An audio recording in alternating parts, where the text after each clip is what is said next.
అందరికీ కూడా పేరు పేరున నేను నమస్కారాలు తెలియజేసుకుంటున్నానండి. మరీ ముఖ్యంగా తెలుగుదేశం పార్టీ నాయకులు, కార్యకర్తలు, అలాగే మహిళా సోదరుమణులు, అలాగే జనసేనకు సంబంధించినటువంటి సీనియర్ నాయకులు, కార్యకర్తలు, అలాగే వీర మహిళలు, బీజేపీ నాయకులకు, వాళ్ళ వాలంటీర్స్ అందరికీ కూడా నేను పేరు పేరున నేను నమస్కారాలు తెలియజేసుకుంటున్నానండి.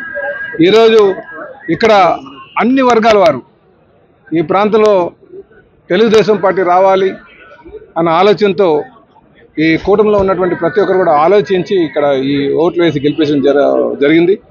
మేము ఖచ్చితంగా ఏదైతే ప్రజలు నమ్మకంతో నన్ను గెలిపించారో ఆ నమ్మకాన్ని నించోబెట్టేటట్టుగా నేను నా కృషి చేస్తానని చెప్పి ఈ సందర్భంగా తెలియజేస్తున్నాను. అలాగే మేము అనేక హామీలు ఇవ్వడం జరిగింది.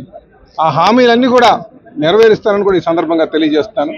అలాగే నేను ఇంత భారీ మెజారిటీతో గెలిపించినటువంటి గాజువాక ప్రధానికానికి నేను కృతజ్ఞులై ఉంటానని, ఎప్పుడు కూడా వారు రుణం తీర్చుకోలేనటువంటి విధంగా నాకు ఇచ్చారు. కానీ ఖచ్చితంగా నేను నా మీద ఏ నమ్మకంతో అయితే గెలిపించారో ఆ నమ్మకంతో నేను వాళ్ళ నమ్మకాన్ని ఒమ్ము కాకుండా ముందుకు నడుస్తానని చెప్పి ఈ సందర్భంగా తెలియజేస్తూ మరొక మారు అటు ప్రజానికానికి, గాజువాక ప్రజానికానికి, అలాగే మా తెలుగుదేశం, జనసేన, బీజేపీ నాయకులందరికీ కూడా, కార్యకర్తలందరికీ కూడా పేరు పేరున నా ధన్యవాదాలు తెలియజేసుకున్నాను. అలాగే కాదండి, అంటే మంత్రి అన్నది మన చేతిలో లేనటువంటి విషయం. అది మరి మా అధినాయకులు ఆలోచించి చేస్తారు. వస్తే దేన్నైనా చేయడానికి నేను సిద్ధంగా ఉన్నాను. నాకెందుకంటే ఇటు అంటే నాకైతే హ్యాండిల్ చేయగలనని ఒక నమ్మకం ఉంది. బేసిక్గా నాకు ఉండాలంటే అంటే డిపార్ట్మెంటల్ ఫైల్ మూమెంట్ కావచ్చు, లేకపోతే వాటిపైన నాకు అవగాహన ఉంది.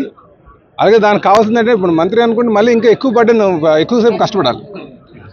అదొకటే బాధ్యత, అది పూర్తి స్థాయి బాధ్యత ఉంటుంది.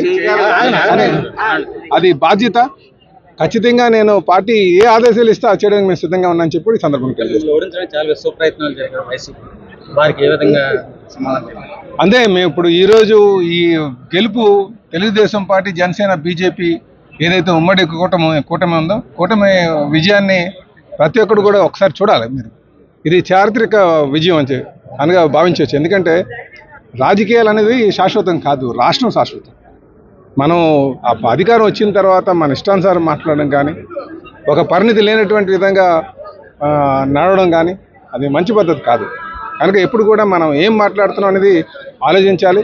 ఈరోజు ప్రజలు చూడండి, 151 సీట్ల నుంచి 11 సీట్లు తీసుకొచ్చారంటే ప్రజలు అంతా తెలుగు ఆలోచిస్తారు, మీరు గమనించాలి. ఇది నేషన్కే, మన దేశంలోనే ఒక కనువిప్పు.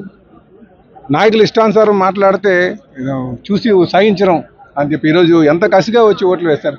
మేము మొదటి నుంచి కూడా చెప్తున్నాం.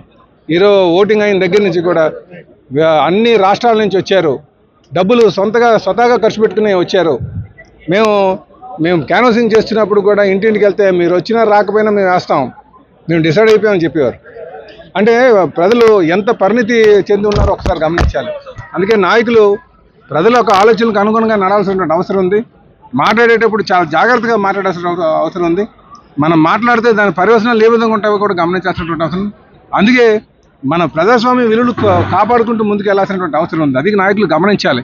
అధికారం వచ్చింది కనుక నేను ప్రతి ఒక్కరి మీద దాడి చేస్తాను, ఎవరైనా నన్ను విమర్శిస్తే వాళ్ళని గొంతుకు నొక్కుతాను, వాళ్ళని అనగదొక్కుతాను, వాళ్ళని అరెస్టులు చేపిస్తాను అంటే ఎవరు చూస్తూ సహించరు. ఈరోజు ఇది ప్రజల యొక్క విజయం. అందుకే చెప్తున్నారు, నిన్న చంద్రబాబు నాయుడు గారు మాట్లాడుతూ మంచి మాట చెప్పారు. రాజకీయాలు శాశ్వతం కాదు, రాష్ట్ర శాశ్వతం. మనం ఎప్పుడు కూడా రాష్ట్ర అభివృద్ధి కోసం పాటుపడాలి, దాంట్లోనే పోటీ పడాలి అని చెప్పి తెలియజేస్తున్నాం.